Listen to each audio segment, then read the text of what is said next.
Well, you can see it's also a big adjustment for Coach Jeff Carriazo being a first-time head coach of Alaska. No? You can see. Teng, baseline drive. Derecho.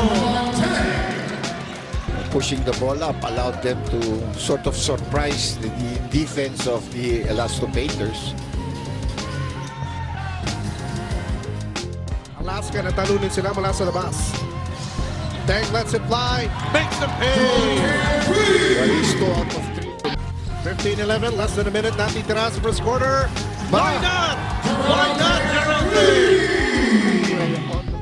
Panchero to There it Castro. is. To Teng. Baseline jumper. That's good. You know, when you make your shots early, just got away with it. Tracker, bibigay kay Teng. All the way. And you know, pag libre si Teng, he knows how to. 5 left to shoot. House running out of time. Finding Teng, puts it up.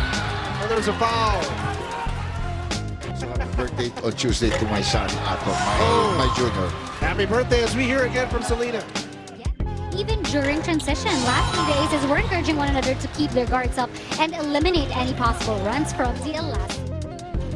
Panchero, quick burst of speed. Teng mid-range. That's good! They go inside a house. Teng puts it up and in! That's big.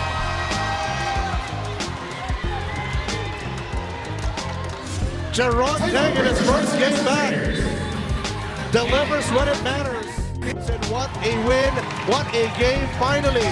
After losing 11 of their last 13.